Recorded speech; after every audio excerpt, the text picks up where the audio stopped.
오늘 말씀은 유다 왕국의 멸망이 임박한 시기, 바벨론이라는 거대한 제국이 유다를 포위하고 있었고, 에레미야는 이러한 현실을 직시하면서 하나님의 심판을 선포했습니다. 하지만 백성들은 거짓 예언자들의 달콤한 말에 속아서 평안하다, 평안하다 하며 에레미야를 오히려 조롱을 했습니다. 오늘 본문은 하나님의 공의로운 심판이 구원의 필수적인 과정임을 보여줍니다. 죄를 묵인하지 아니하시는 하나님의 성품, 그럼에도 불구하고 백성을 향한 깊은 사랑 때문에 심판을 선언하면서도 슬퍼하시는 하나님의 마음을 에레미야가 대신해서 탄식을 하는 것이죠. 에레미야는 자기가 선포한 심판의 말씀대로 동족들에게 재난이 닥칠 것을 믿었기 때문에 엄청난 아픔을 느꼈고 비탄에 잠겨야 했습니다. 그럼에도 불구하고 그의 탄식은 절망에서 오는 탄식이 아니라 심판을 통해 새로운 언약 백성을 세우고자 하시는 하나님의 구속사적인 비전이 속히 이루어지기를 촉구하면서 탄식을 하는 그러한 탄식이었습니다. 18절에서 에레미야는 자신의 슬픔을 치유할 수 없을 정도로 깊은 슬픔이고 병이다 고백합니다. 백성들에게 선포하는 예언이 너무나 비관적이어서 아무도 받아들이지 않았기에 에레미야의 마음은 병들고 말았습니다. 18절을 한번 같이 보겠습니다. 슬프다 나의 근심이여 어떻게 위로를 받을 수 있을까 내 마음이 병들었도다. 오늘날 탄식하며 사는 사람이 있다면 에레미야 같은 사람이죠. 세상을 원망하면서 탄식하는 탄식이라면 그냥 비관적이고 그러한 불쌍한 탄식이겠죠. 그러나 에레미야처럼 탄식하는 사람이 에레미야 시대에는 홀로 올바른 사람이었고 이 시대도 그 시대와 같다면 즐겁게 웃으면서 살기가 좀 곤란한 시대를 우리가 살고 있음을 볼 수가 있죠. 그런데 이 18절을 직역하게 되면 슬프다 나의 근심이여 이게 나의 슬픔 내가 스스로 위로하리라 하지만 내 마음은 병들었도다. 세 문장 세 구절입니다. 참으로 기가 막힌 탄식이죠. 하나님의 선지자가 어쩌다가 슬픔과 근심에 빠지게 되었을까요? 어쩌다가 위로를 받지 못해서 스스로 위로하리라. 원어로 보면 그렇게 돼 있어요. 그의 마음엔 어떤 병이 들어와 있었을까요? 에레미야는 하나님으로부터 아직 성취되지 않은 미래의 일을 이스라엘 백성들에게 선포하라 사명을 받았습니다. 이스라엘이 멸망을 당하고 포로가 되어서 끌려가게 되는 것을 미리 보았고 그것을 증거해야 하는 것이죠. 에레미야는 유다 백성의 참상을 보면서 슬퍼하지 않을 수가 없었던 겁니다. 그리고 자기가 본 거 어쩌면 그렇게 되는 게 아니죠. 반드시 이루어지는 것이죠. 그걸 설교할 때 들으면 그 일이 안 일어날 수도 있는데 아무리 외치고 설교해도 아이고 다른 선지자들은 평안하다 평안하는데 전양반은 혼자 맨날 저렇게 이러고 쳐다보고 손가락질하고 조롱을 한단 말이죠. 그러면 자기가 본 예루살렘의 멸망은 피할 수 없는 게 되는 거죠. 그러면 마음에 병이 되고 전에도 듣지 않으니 슬프고 아프고 병이 되고 그러니 그 말씀은 예외 없이 반드시 실현이 될 말씀이 되는 것이고 그것을 봤으니 눈앞에 보이니 슬퍼하지 않을 수가 없어서 탄식하고 눈물의 선지자로 활동했던 겁니다. 그래서 내가 어떻게 이 근심과 무거운 마음의 번뇌에서 위로를 얻을 수 있을까 하면서 자기는 이미 마음의 병을 앓고 있다 탄식한 것입니다. 하나님께서 보여주시는 조국의 미래, 아무리 증거에도 듣지 않는 백성들을 보며 내 마음이 병들었도다. 립비 마음이 다우아이 병들었다 탄식했습니다. 자, 그럼에도 백성들은 극도로 비관적인 메시지를 듣고 하나님의 선지자 예레미야를 더욱 조롱하고 비난했습니다. 이에 예레미야는 완전히 파괴된 예루살렘의 모습과 포로로 끌려가는 그들의 모습을 애가로 불러서 예레미야 애가서에 보면 그렇게 노래가 되어 있죠. 그래봤자 소용이 없었습니다. 들어도 전에도 듣지 않는다고 예레미야가 입을 다물 수가 있습니까? 안 되죠. 변함없이 증거해야 됩니다. 왜? 하나님의 명령이니까요. 이러한 예레미야의 탄식, 염세주의자들의 푸념 전혀 다르죠.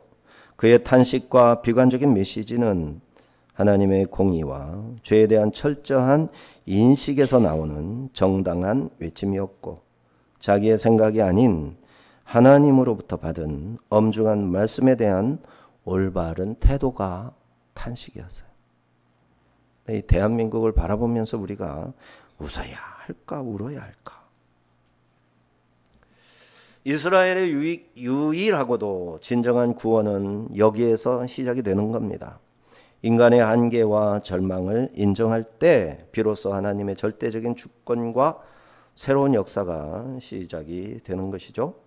이 비관적인 메시지 이면에 하나님의 사랑과 구원의 음성을 들을 수 있어야 소망이 열리는 것입니다.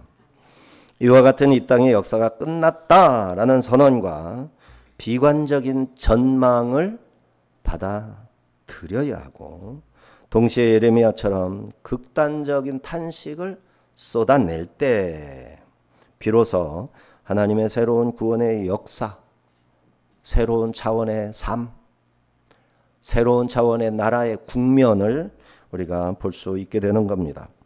그러므로 예레미야의 비관적인 전망은 인간의 역사를 끝내고 하나님의 구속사를 시작하는 영적 통찰력에서 오는 것이었어요.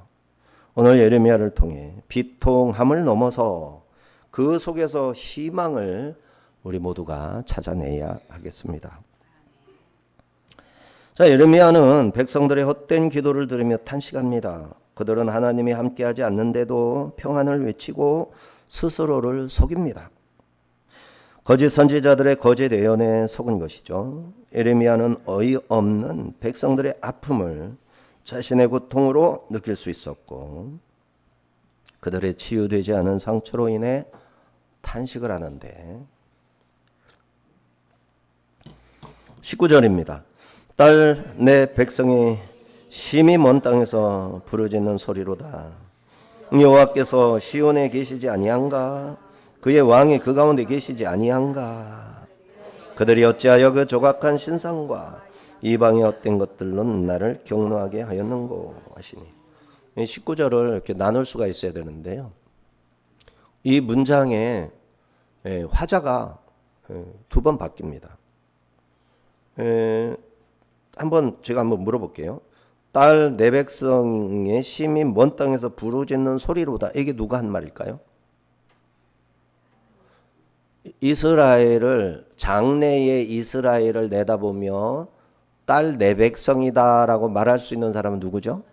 사람은 없죠, 그죠? 하나님이죠. 소리로다까지예요. 그 다음에 여호와께서 시온에 계시지 아니한가? 그의 왕이 그 가운데 계시지 아니한가? 이건 누구의 말일까요? 질문이잖아요. 문맥적으로 볼 수밖에 없죠. 하나님이 이 말을 하실 리가 없잖아요. 부르짖는 소리를 지금 따옴표가 없는 거예요. 성경에 따옴표가 안 들어 부호가 안 들어가잖아요. 이제 사본에 따라 부호를 작업해서 가끔 가다가 인용 부호가 들어오기도 하지만 여기는 그런 게 없습니다. 이들이 외치는 소리예요. 여호와께서 시온에 계시지 아니한가? 아직도 계시지 않은가? 그죠? 지금도 뭐 같은 소리 하는 거죠. 예. 멸망 전이나 멸망하고 포로로 잡혀가서든 먼 땅에서 부르짖는 소리라 했으니 거기에서든 자기 고향 땅을 생각하면서 아직도 우리의 고향에 여호와께서 계시지 아니한가? 그죠? 다음 세대가 하는 말이겠죠. 그의 왕이 그 가운데 계시지 아니한가? 그 다음에 그들이 어찌하여 그 조각한 신상과 이방의 헛된 것들로 나를 경노하게 하였는고? 이건 누구의 말입니까? 하나님의 말씀이죠. 이렇게 이해가 되어져야 합니다. 자, 18절에서 동족의 심판이 선언된 데 대한 선지자 예레미야의 깊은 고뇌가 토로되었었는데 19절 이하 22절까지는 여호와의 도움이나 구원의 희망조차 없이 고난받는 백성들의 현실을 바라보면서 예레미야가 하나님의 말씀을 인용해서 백성들의 탄식을 인용해서 지금 슬픔을 토로하고 있는 거예요. 기록자는 최종적으로 누구로 봐야 되니까? 예레미야 선지자로 봐야 되니까. 자, 19절은 바벨론 땅에서 포로로 끌려가 고통 중에 있는 이스라엘 백성의 호소였다고 했습니다. 그들의 외침이 하나님께 들렸지만 사실은 예레미야도 들은 것이죠. 멀리서 여호와께서 시온에 계시지 아니하신가 탄식했습니다. 단순한 원망이나 탄식이 아니라 그들이 여전히 붙들고 있는 잘못된 신앙, 거짓된 기대, 우상숭배하는 그들의 마음을 드러내고 있는 것이죠. 시온은 예루살렘 성전과 다윗 왕조의 왕궁이 있는 거룩한 도성입니다. 이스라엘은 이 시온에 대한 맹목적인 믿음을 키우고 있어요. 그런데 포로로 잡혀가서도 하나님의 관심사가 뭔지를 제대로 파악하지 못하고 시온이라는 맹목적, 말하자면 신앙 대상처럼 맹목적으로 생각을 할 뿐이에요.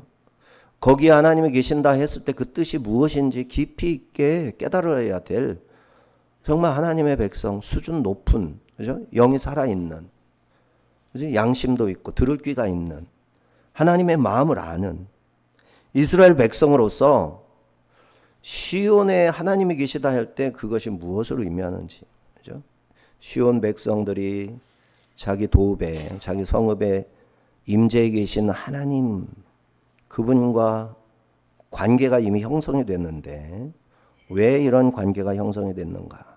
다시 말하면 우리가 지금 예배를 드리고 있잖아요. 예배를 드리고 있는데 누구한테? 하나님께 예배를 드리고. 그러면 하나님이 우리 가운데 임재하셔서 나의 예배를 받으시고 있는데 하나님과 나와의 이 관계가 어떤 의미인가? 그죠? 왜 하나님이 나를 불러서 이 자리에 앉으셔서 이 자리에 계셔서 나의 예배를 받으시는 건가? 이쪽으로 가야 되는 거예요. 나를 또 내보내실 거 아니에요? 그럼 내보내시면 나는 나가서 뭘 해야 되는가?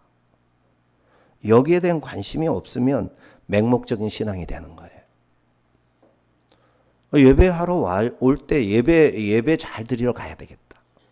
하나님 앞에 은혜에 감사해야 되겠다.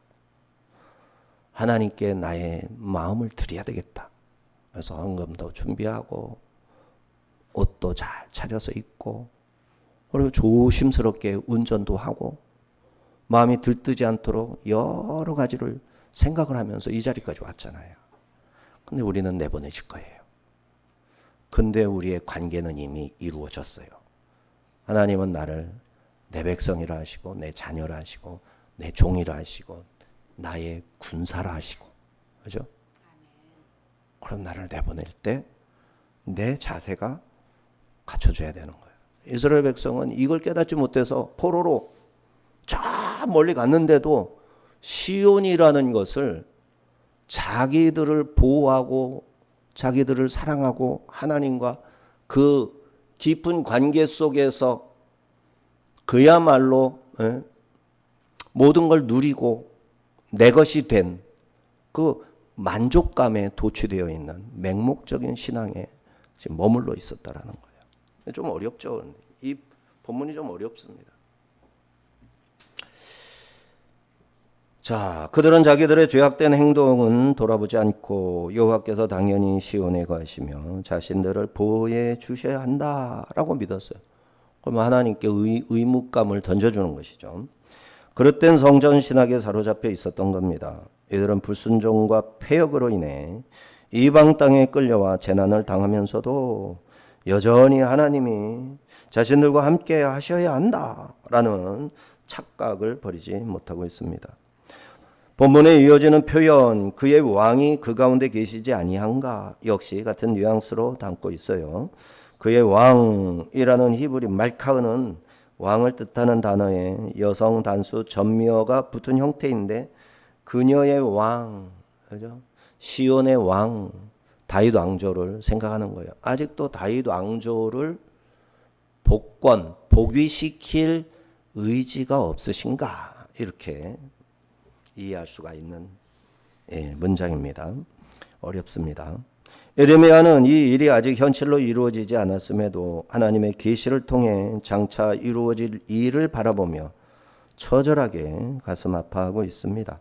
그는 여호와께서 계시지 않은 것처럼 살아가는 당시 청중의 불신앙을 지적할 뿐 아니라 우리들에게도 경고의 메시지를 던져주고 있는 것이죠. 하나님의 진노에는 충분한 이유가 있습니다. 19절 후반부에서 이스라엘 백성의 원망에 대한 하나님의 응답이 가정된 형태로 제시가 되죠. 하나님께서 말씀하십니다. 어찌하여 그들이 조각한 신상들과 헛된 것들로 나를 경노하게 하는가? 하나님이 나를 경노하게 하는가?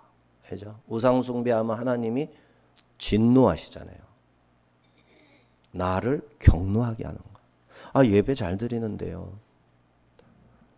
우리가 하나님 앞에 헌금을 얼마나 하는데요. 이 성전을 짓느라고 헌금을 얼마나 했는데요. 교회들이 전도하려고 얼마나 가족도 돌아보지 않고 자식들도 내팽개치고 전도에 힘썼다고요. 그렇죠? 한국 교회 성도들의 기본적인 마인드가 좀 있어요, 이런 게. 자, 그런데 하나님은 너희가 어찌하여 나를 경노케 하는가? 보이는 건물에 대한 우상, 자기 만족을 추구하는 자기 에고의 우상. 이 시대에 심각합니다. 에고의 우상, 물질 우상. 에고 우상은 완전히 파퓰리즘이죠. 많은 사람이 추구하는 것을 같이 추구함으로써 안정감을 누리는 거예요. 아니죠.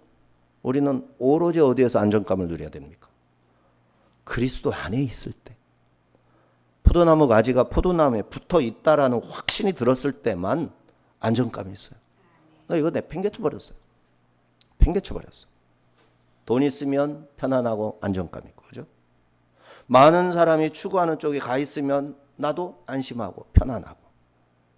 이게 한국교회 성도들의, 목회자들의 우상숭배 상태, 이거를 보면서 하나님이 어찌하여 경노케 하는가. 자, 이게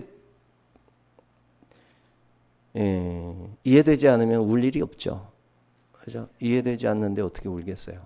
근데 이게 이해가 되면 하나님의 진노가 크구나, 하나님께서 말씀하시는 진노의 결과로 내리시는 심판이 그냥 공허한 말이 아니라 반드시 이루어질 말이구나, 이걸 깨달으면 울 수밖에 없는 거죠.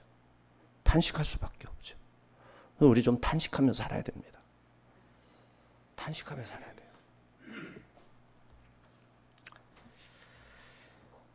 돼요. 이 같은 이스라엘의 악행, 하나님과의 관계를 인정하지 않고 파괴시켜버리는 패역한 일이 아닐 수 없습니다. 여기서 어떤 것들에 해당하는 헤벨, 호흡, 입김, 안개, 허무함 등을 뜻하는데요. 조각한 신상의 회실, 결국에 아무런 실체도 없는 헛된 것들이 지나지 않는다라는 거죠. 어떻습니까? 우상 숭배한 적이 없습니까?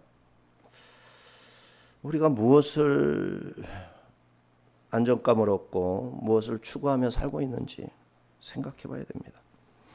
하나님의 백성이라면 가장 기본적으로 금해야 할 것이 우상 숭배입니다. 그럼에도 불구하고 이스라엘은 무수한 신상들을 섬기며 하나님과의 관계를 스스로 파괴하는 패역한 악행을 저질렀습니다. 그런데도 그들은 하나님께 묻습니다. 왜 우리를 이토록 비참한 상황에 방치하십니까? 이 질문은 그들이 얼마나 깊은 영적 어둠 속에 있는지 보여줍니다. 죄를 깨닫지 못한 채 고통의 원인을 하나님께로 돌리는 그들의 모습은 참으로 안타깝습니다. 주 70년의 예루살렘의 멸망 시에 그들이 우상숭배했을까요? 우상숭배 안 했다고 생각을 해요. 왜? 이스라엘의 역사 속에서 그렇게 율법 토라 하면서, 그죠? 선생님들한테 가서 공부하고, 회당에 가서 공부하고, 성전에 가서 예배하고, 그렇게 말씀하면서 율법 하면서 철저히 지키고 안식일을 지키고, 그죠? 얼마나 정결례를 막 손을 씻지 않으면 먹지도 않고, 이런 일들을 그렇게 철저하게 지켜냈던 적이 없어요. 없어. 그런데도 하나님은 우상숭배라고 그랬거든. 뭐를? 성전에서 위로를 얻는 거예요. 건물들을 보면서.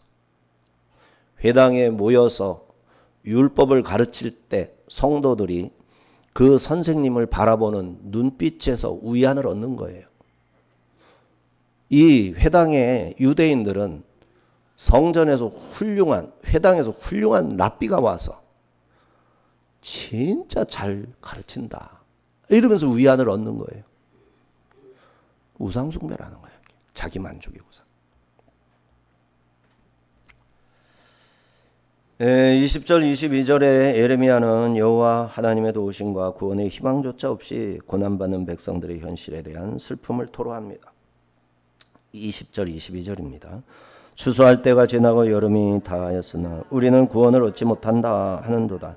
딸 내 백성이 상하였으므로 나도 상하여 슬퍼하며 놀라움에 잡혔도다. 길르앗에는 유양이 있지 아니한가? 그곳에는 의사가 있지 아니한가? 딸 내 백성이 치료를 받지 못하면 어찌 됨인고? 계속하여 이스라엘 백성들이 포로로 끌려가 고통당하는 중에 부르짖는 탄식이 묘사되고 있죠. 그들은 추수할 때가 지나고 여름이 다하였으니 우리는 구원을 얻지 못한다. 이스라엘이 자기들의 무거운 죄는 보지 않고 하나님의 징벌을 너무 쉽게 생각하고 있어요. 하지만 어쩔 수 없습니다. 이스라엘은 스스로 하나님과의 언약을 일방적으로 파기했고 죄 짓는데 몰두합니다. 이 하나님께서 그들을 떠나셨고 그들 또한 멀리 유배지에 끌려왔습니다. 죄값을 치러야만 합니다. 용서와 구원은 전적으로 하나님께 있으니 그저 탄식하고 기도할 뿐 원망을 할 수는 없습니다. 이를 지켜보시는 하나님께서도 딸 내 백성이 상하였으므로 나도 상하여 슬퍼하며 놀라움에 잡혔도다. 딸 내 백성이 상하였으니, 지금 아직 예루살렘에 있잖아요. 그런데 상하였다. 뭐가 상한 걸까요? 예레미야의 청중, 이 사람들이 뭐가 상했을까요? 비록 바깥에 바벨론 군대가 포위하고 있어도 지금 아직은 멀쩡하잖아요. 뭐가 상했을까요? 이들이 하나님을 제대로 바라보지도 않고 찾지도 않고 있어요. 자기의 하나님이 어떤 분인지 궁금해하지도 않고 있어요. 그저 나에게 복 주시는 분, 내 기도를 응답하시는 분, 이런 것만 몰두하고 있어요. 이스라엘이 멸망할 수밖에 없는 이유는요, 왜 선택했느냐의 문제예요. 왜 선택하고 예루살렘, 시온이라 왜 구별했을까요? 거기에 임하시는 하나님이 왜 그 성에 임하시냐고요. 예루살렘에 임하셔서 예루살렘에 충만해진 하나님의 빛이 성벽을 뛰어넘어서 전 세계로 뻗어나가는 거예요.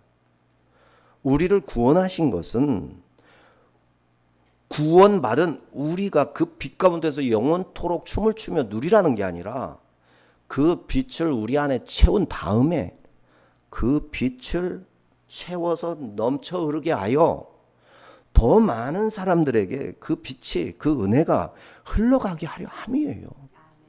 이거 깨닫지 못하면 우상숭배자예요. 진노하시는 거예요. 한국 교회가요. 그렇게 열심히 선교하다가 멈춰버리는, 이게 이유를 찾아야 돼요. 이유를.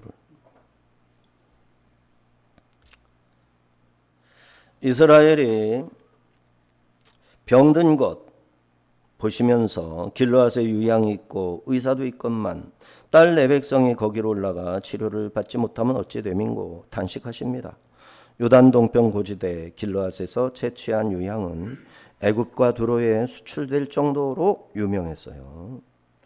이스라엘이 장체받게 될 고통, 현재 예레미야가 경험해야 할 치명적인 고통이었어요. 그는 백성들이 멸망을 알면서, 백성들의 멸망을 알죠. 예레미야는. 그러나 아무것도 할 수 없어요. 할 수 있는 거는 단지 입을 벌려서 하나님의 메시지를 전하는 것뿐인데, 이거를 안 듣는데 뭐 할 게 있겠어요. 할 수 있는 건 탄식밖에 없죠. 무력감, 거짓 선지자들의 비난, 자신을 조롱하는 동족들의 외면, 철저히 고립감을 느끼면서 그런 데서 오는 탄식 플러스 깨닫지 못하는 그들의 멸망을 내다보면서 탄식할 수밖에 없었던 거죠. 그의 상처는 단순히 육체적인 상처가 아니라 하나님의 아픔에 동참하는 영적인 상처였습니다. 예레미야는 이스라엘의 죄를 자신의 죄처럼 느꼈고 그들의 고통을 자신의 고통으로 받아들이는 깊은 공감 능력에 오는 탄식이었어요. 그리고 이 마음의 상처는 그의 것만이 아니었죠. 앞으로 이방 땅에 끌려가 해를 당하고 상처를 입게 될 유다 백성들의 상하고 병든 것을 벌써부터 내다보시는 하나님의 마음에도 큰 상처였던 겁니다. 내 백성의 상함으로 나도 상하였다. 하나님은 치료받지도 못하고 고통을 감수해야 하는 범죄하는 이스라엘을 바라보며 안타까워 어쩔 줄 몰라 하셨던 겁니다. 이 비극을 예레미야가 노래하고 있는 거죠. 9장 1절입니다. 어찌하면 내 머리는 물이 되고 내 눈은 눈물 근원이 될고 죽임을 당한 딸 내 백성을 위하여 쥐하로 울리로다. 이게 하나님의 우는 울음이거든요. 근데 예레미야가 고스란히 느끼는 거예요. 어찌하면 내 머리가 물이 될꼬 라고 했습니다. 이는 바라건대 내 머리가 물로 가득 차기를, 이런 뜻이에요. 이 은유적인 표현으로 이스라엘에 닥칠 비극에 대하여 한없는 슬픔을 생생히 묘사하고 있습니다. 또 내 눈이 눈물의 샘이 되기를 바란다고 하였는데 이 두 번의 은유적인 표현은 백성들이 당할 재난에 대하여 자신의 심정을 철저하게 드러내고 있는 거죠.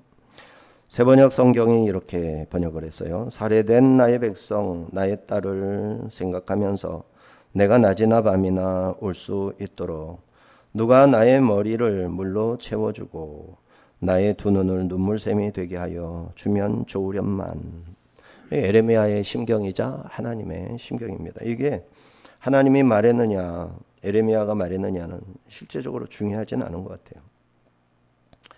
그는 예루살렘 성에 넘쳐나는 현재의 죄상만 본 게 아니라 거기 겹쳐 보이는 하나님의 심판을 보았기에 눈물을 흘렸습니다. 자신의 머리가 물통이 되고 눈은 눈물의 근원이 되기까지 한없이 울고 또 울고자 했습니다. 그럼에도 그는 백성을 진실로 사랑하지만 그들에게 선포해야 할 말씀은 심판의 메시지뿐이었습니다. 그러니 선지자로서 할 수 있는 유일한 행동은 동족을 위해 밤낮으로 눈물을 쏟으며 애통하는 것뿐이었던 것입니다. 그의 인간적 고뇌와 예언자로서의 무거운 책임은 아무나 당할 수 있는 일이 아니었던 것이 아니겠죠.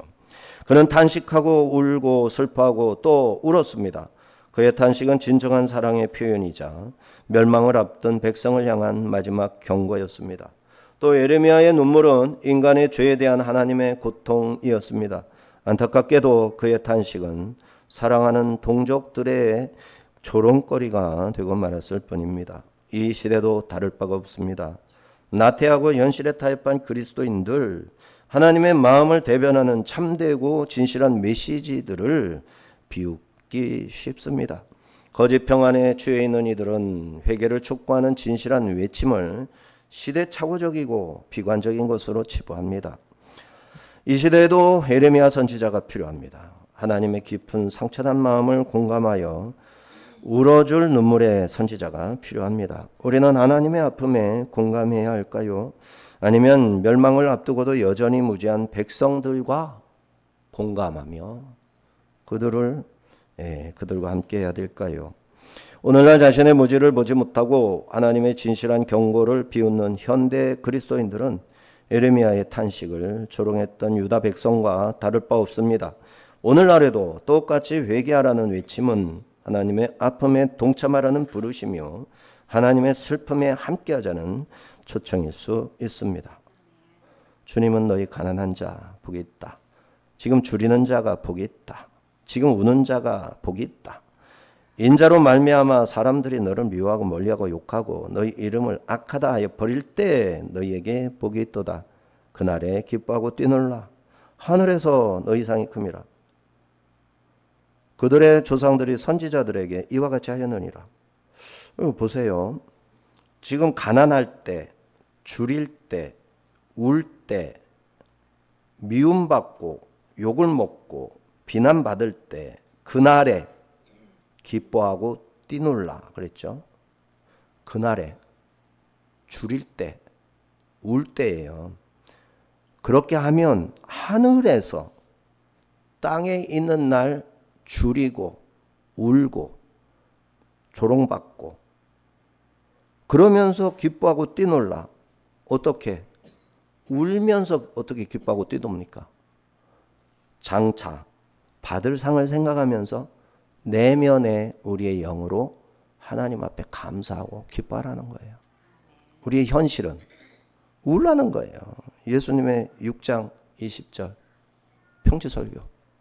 예수님의 직접 하신 설교입니다. 자, 생각을 해봅시다. 오늘날 우리나라가 굉장히 위태롭거든요. 반대하는 사람 많아요. 이것도 굉장히 위태롭습니다. 거짓에 완전히 기반하고 있어요. 광주 사태 완전 가짜예요. 제주 4.3 완전 가짜예요. 이승만 완전히 악마화 시켜버렸어요. 거짓입니다. 박정희 대통령, 전두환 대통령 악마화되어 있어요. 거짓입니다. 근데 이게 우리나라의 기본 베이스로 깔려 있어요. 근데 이러한 상황에서 우리가 예측되는 것은 중국에게 먹히는 거예요. 중국은 멸망하겠죠. 그러나 지금 썩어 있는 중국, 냄새나는 그 중국의 가증하고 악한 기운이 한국으로 넘어올 수 있어요. 중국은 파괴되고 완전히 산산조각 나고 우리나라의 힘이 중국의 그 사회주의자들, 유물론자들, 그죠? 무신론자들 이들에 의해서 잡아 먹혀가고 있어요. 대한민국이 그러고 있어요. 북한이 오히려 북한이 더 살만하게 될 지경에 지금 처해 있다고요. 이렇게 거짓에 기반을 둔 나라가 결국은 뭐가 되겠어요? 진실하지 못한. 그리고 이 상태가 왜 왔을까요? 우리나라의 현재 상태, 쾌대헌이며 뭐며 방산이며 뭐며 K 음식이며 이렇게 떨치는 거 누가 준 겁니까? 하나님의 선물이죠. 그럼에도 불구하고 이 나라가 이렇게까지 위태롭게 된 것은 왜 그럴까요? 다른 거 없어요. 우상숭배 때문에 그래요. 교회의 우상숭배, 성도의 우상숭배, 성도의 관심이 하나님 말씀에 있지 않아요. 지금 말씀이 있지 않다니까. 관심이 없어요. 듣기 좋은 소리로 감동 먹는 거, 포인트. 이거에 관심이 있어요. 교회 갈 때 이미 바라고 가는 마음 자세가 주님의 진짜 메시지를 들어보겠다고 가는 사람이 몇 명 되지가 않는다 이 말이에요. 이럴 때 어떤 현상이 일어납니까? 교회가 없어집니까? 아니에요. 교회가 이미 멸망해 가고 있는 것이고 그 결과는 사회적인 현상으로 나타나는 거예요. 사회적인 현상. 나라가 위태로워지고 하나님이 세우신 이 나라가 하나님께서 슬슬 떠나시는 어떤 상태로 이제 발전해 가는 거라고요. 그러면 교회가 회개하지 않는데 이 나라가 좋아지겠습니까? 교회가 성도들이 끄떡을 안 하는데 우리나라가 소망이 있을까요? 점점 더 나빠질까요? 오늘의 위기가 왜 왔다고요? 교회가 하나님의 말씀을 버렸기 때문에, 성도들이 하나님의 진리에 관심이 없기 때문에, 자기 만족에만, 그렇죠? 자기 만족을 위한 세상에 그냥 기가 막힌 어떤 강연, 그런 감동을 바라고 교회 나오는 이 상태를 하나님께서 경고하시는데도 끄떡도 하지 않고 있길래 위태위태해져 가고 있는데, 위태위태해져 가고 있는 게 돌변해서 올바로 설라면 어떤 일이 있어야 되겠냐고. 누가 대신해 줄 수 있습니까? 교회가 바뀌어야지. 성도들이 바뀌어야지. 불가능하다고 보는 겁니다.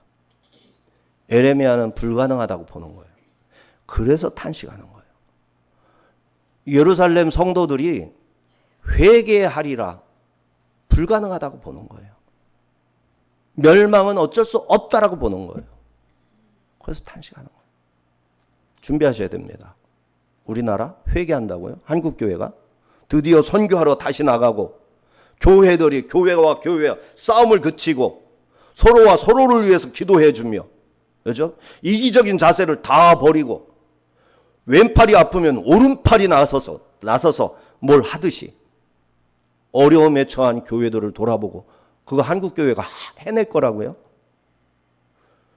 굶주리고 있는 성도들을 다른 성도가 도와줄 거라고요? 우리나라 성도들이? 더 돈을 모으고 더 큰 집을 지어야지 언제 연약한 사람들을 돌아봅니까? 북한에 있는 성도들에 대해서 눈물을 흘려준다고요? 남한교회가? 거기 그리스도인들이 몇 명이라도 있다. 중국에서, 지금 지난번에도 말씀드렸지만, 중국에서 뭐 파룬궁 사람들 장기 왜 이렇게 저장 가둬놓고 필요하면 쏙쏙 뺀다고 그러죠. 이거 이제 뭐 사실로 다 밝혀진 일이고, 파룬궁이 다겠습니까? 기독교 신자, 우리 형제 자매들이지. 우리 형제 자매들이 그 일을 당하는데 한국 교회가 침묵을 하고 있다. 회개 기도에 나서질 않고 있다. 북한 우리 형제 동포들을 생각하면서 뭔가를 하지 않고 있다. 뭐를 하겠어요? 교회가 나서겠어요? 뭘 나서게요? 몰라서 깨닫지도 못하지. 이런 설교하면 여러분 이해가 됩니까? 성질 나십니까? 화가 납니까? 예루살렘 성도들에게 예레미야가 아무리 설교해도 조롱만 받았어요. 누가 이해합니까? 제 말이 어렵습니까? 말은 서툴어도, 제가 논리는 없어도 그냥 하나님의 말씀하고 다른 말을 하는 겁니까? 오늘 말씀의 주제는 하나님의 고통에 동참하는 예언자적 눈물입니다. 예레미야는 백성들의 죄악을 보며 비관했지만 그 비관은 절망이 아닌 하나님의 새로운 역사를 기대하는 믿음에서 비롯되었다고 했죠. 그의 눈물은 개인의 슬픔을 넘어 죄악의 현실을 직시하고 하나님의 공의와 사랑을 동시에 외치는 예언자적 사명이었습니다. 우리 그리스도인들은 거짓과 혼란 속에 있는 대한민국을 바라보며 예레미야처럼 눈물을 흘릴 줄 알아야 하겠습니다. 나태함과 현실과의 타협으로 하나님의 아픔을 외면하는 삶을 중단해야 합니다. 자신의 죄를 보지 못하고 회개를 촉구하는 진실한 외침을 비웃는 교만한 태도에서 돌이켜야 합니다. 한국 교회의 희망은 하나님의 아픔에 동참하는 눈물의 회개와 순종에서 시작됩니다. 화려한 예배, 거대한 건물 뒤에 숨어진 영적 나태와 죄악을 직시하고 예레미야처럼 하나님의 아픔에 공감하며 회개하는 것이 한국 교회의 희망이고 대한민국의 진정한 구원이 될 겁니다. 이 희망을 현실로 만들기 위해 쓰디쓴 헌신의 고배를 마실 각오가 필요합니다. 하나님의 말씀을 대언하다가 조롱받고 비난받는 고통을 감수해야 합니다. 죄악으로 물든 시대의 한복판에서 하나님의 눈물과 같은 우리의 눈물로 우리의 영혼도 씻고 우리 땅을 깨끗하게 적시고 씻겨내는 희생이 우리들로부터 시작되어야 하겠습니다. 기도합니다. 자비로우신 하나님 아버지, 에레미야의 눈물 속에서 하나님의 눈물을 깨닫습니다.